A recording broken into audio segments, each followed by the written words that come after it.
Yes, ready, start.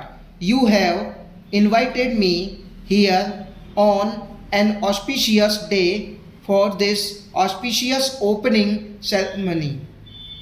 I have come here gladly for a variety of reason. Perhaps some people might wonder that what is the connection between Gandhiji and this great factory, for he was apparently not favored great factories.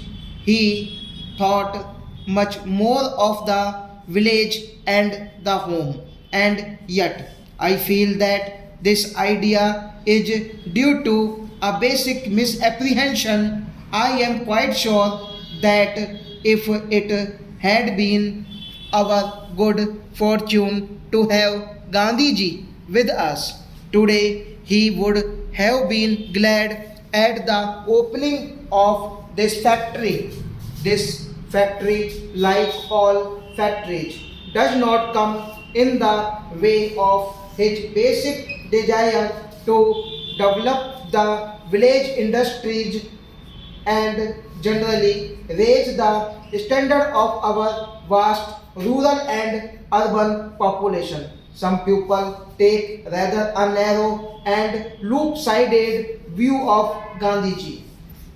None of us, perhaps, is fully capable of understanding all the aspects of his many sided character.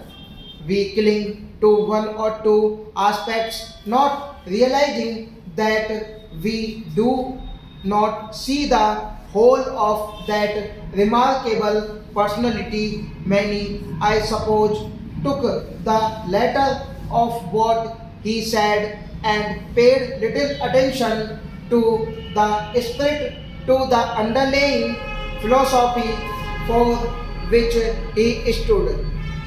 You will remember that often he let us have some glimpses into his mind which would show that mind was deep and wide and looked not only at the millions of our people but at the whole of humanity functioning at the particular moment in India as the leader of a great struggle against a mighty empire. He brought methods and tools into play which were particularly suited for that struggle as well as for the constructive activity of the nation. He laid stress on village industries and curiously enough even those who were critical for him, who were skeptical about village industries and the like, today stand for village industries and the development of our rural areas. Others have arrived only gradually and through painful processes of reasoning. At the conclusion he arrived at intuitively, and there is no conflict between that conclusion and this factory or other big factories that we might build, because we try to coordinate the two approaches. There can be no real well-being or advance in material standard in India without the big factory. We shall venture to say that we cannot even maintain our freedom without big factories. We cannot keep pace with the modern world unless we adopt the latest techniques, whether it in for the big factory or the small or for village industry. We cannot keep pace with the modern world unless we utilize the source of power that are available to the modern world. Today we stand on the threshold of the atomic age. Enormous new resources of power have been placed at the disposal of man. Whether he uses them for good or ill, only the future will show. What we do know is that the power is there and we cannot ignore it. We shall have to use this new source of atomic energy when the time comes. At the same time, everything has ultimately to be judged in terms of human welfare, and the only real yardstick we can employ is the happiness of our 360 million people.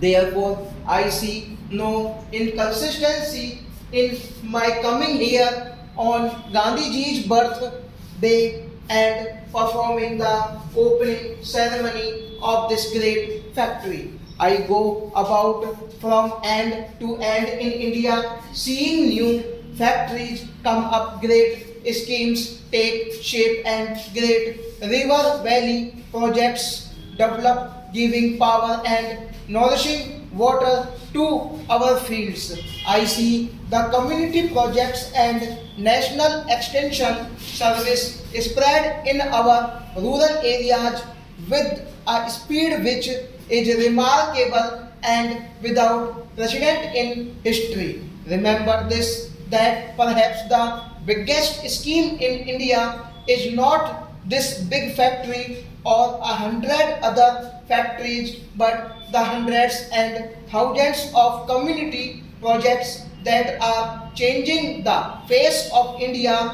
That is the great revolution that is taking place in the village and in the heart of India. I see all this, and as see it, I feel excitement creeping over me. I am impressed by this magnificent structure which has been built with considerable rapidity and to the layman's eye, but built efficiently, attractively, and imposingly. I should tell you that my first approach to this factory was not a pleasing one. I saw a huge 10 or 12-foot wall.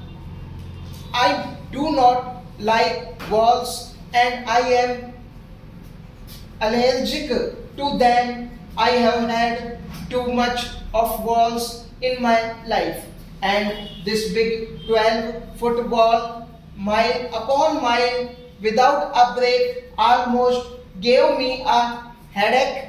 When I was coming here, I am told that a great part of this wall is not part of this factory at all, but a relic of the great repair shop that was here once. Evidently, the builder of this factory has carried on the tradition, because I saw the wall being continued right up to the main great gate. Stop.